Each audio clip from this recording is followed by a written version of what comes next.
Are you planning to venture into the mesmerising world of stargazing, but find yourself wondering what do you need to pack for the best experience? I know exactly how you feel. I have been here before. In fact, as you can probably tell, the sun is starting to set here in the UK, and I'm actually just about to head out and start observing the night sky. Well, very shortly. So in today's video, I'm going to be sharing with you and help guiding you through the essentials that will transform your experiences. From the must-have gear to the little-known secrets, I've got you covered. So without further ado, let's dive into the must-have items for the perfect night or morning under the stars. Now the first item, surprise surprise, is the backpack itself. Now this is going to be essential if you are looking to go to a field or an open area to start observing the night sky. Now these backpacks are so useful because you can just get so much in them, and a lot of these bags have compartments as well, so you can put all your different components in, keep them safe and know exactly where to look. So this is the backpack that comes with the Celestron travel scope. Now there's many others on the market as well. I really like this one. I'm not sure if they sell it separately, but yeah, you just want a bag to keep all of your things safe. Next up, I would recommend a star chart or a sky map app. So as you can see here, here's a mobile phone. I am a fan of various different sky map apps. Now why these are essential? Well, whether you're using a physical star chart or a sky map that you can get on your phone like I do, these tools are key to unlocking the mysteries of the night sky. So with them, you can easily identify stars, constellations and planets. Apps offer an interactive experience. There's also something special about the traditional touch of physical charts. So if you are interested in those, there will be a link in the description to one I particularly like. It's called the Night Sky Starfinder. It's a planisphere by David Chandler. It's really good, so I'll drop a link down for that. In terms of apps that I use, sorry, my phone's actually out of battery, believe it or not, so I can't show you them. But the apps I use is the Sky Safari 7 Pro. That is a paid app. If you are looking for a free alternative, I believe the Starwalk 2 is available on iOS and Android, and I think it's free with in-app purchases. But that's another essential thing that you should be taking for the best stargazing experiences.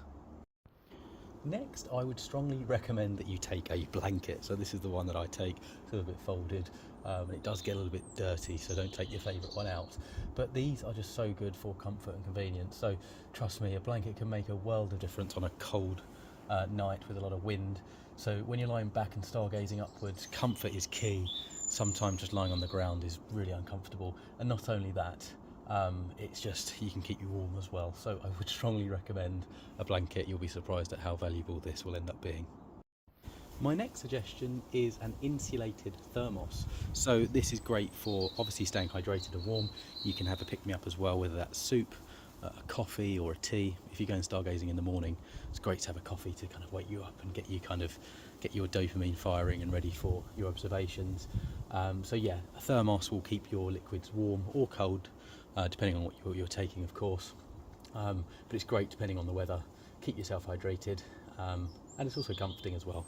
So I enjoy coffee, so it's great to have a coffee with me on the go.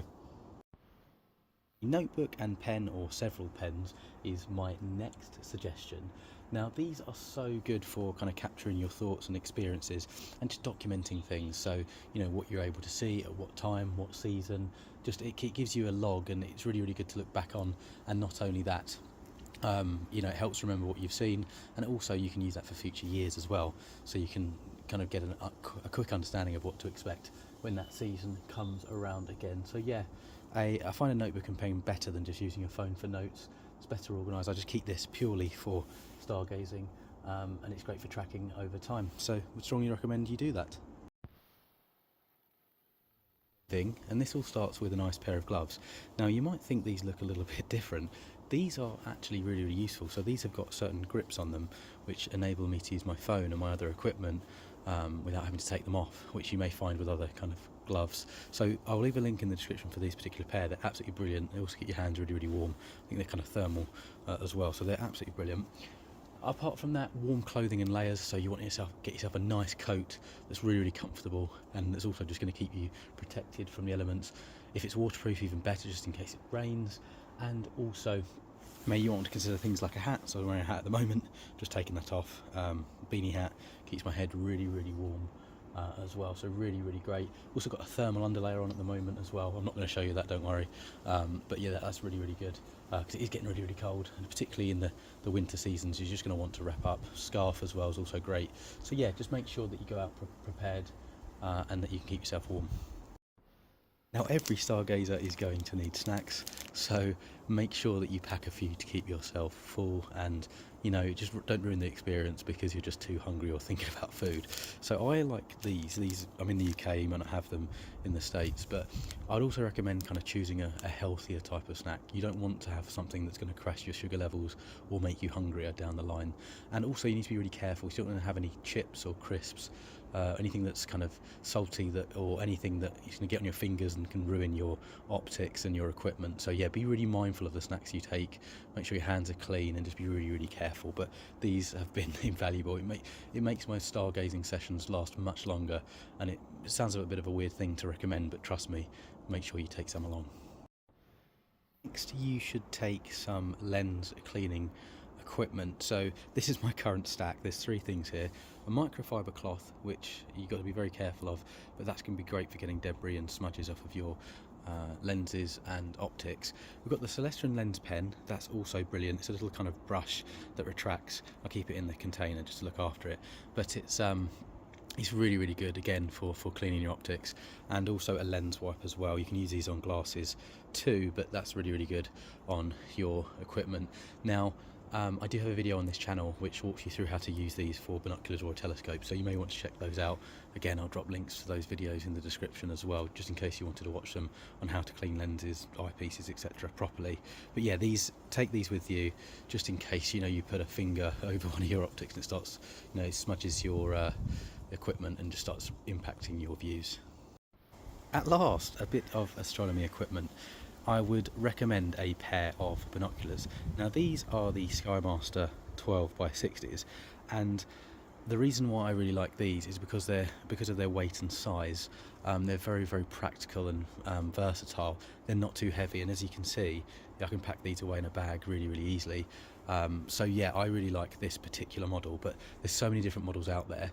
The 25x70 are really good. 15x70 are also great. If you are willing or have a tripod, you know, willing to get one or have one already, the 20x80s are absolutely superb, and I would recommend taking them with you on your stargazing. If you've got the budget to buy a pair, or just are interested in kind of getting kind of higher spec binoculars, then the 20x80s are certainly for you. But these are an all-rounder. They're good for terrestrial viewing as well, so that's why I've kind of gone for them. But yeah, you're going to need binoculars, so yeah, just consider what you want to use them for, when you want to use them. But yeah, these are really good. Now lastly, you may want to take a travel scope, and that was what was in this bag at the start of the video. This is the bag that comes with it, so that's why it's in there. But you may want to consider a travel scope. It's very light, it's very portable, very easy to set up, it's very quick, and it's also very affordable, and it just gives you different views as well. You can kind of hone in a bit further. But yeah, there's various different models of travel scopes out there, or even you could consider a spotting scope. You could, if you've got the budget, or depending on where you're observing, you could consider getting a much more premium telescope as well. So if you're kind of observing from your home, if you've got the kind of ability to stargaze from your home, then you could go for a much more premium model and you get absolutely excellent views.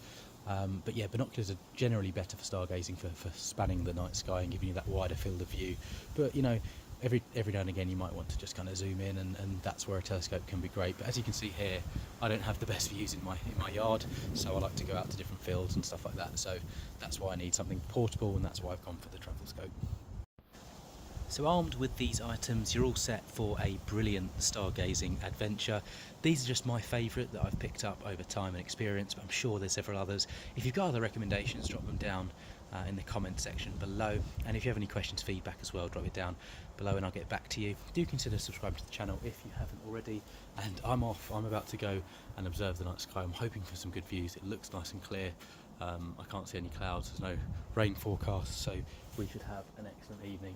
And with all of that said, over to you. Hope you enjoy the wonders of the night sky, clear skies, and happy stargazing.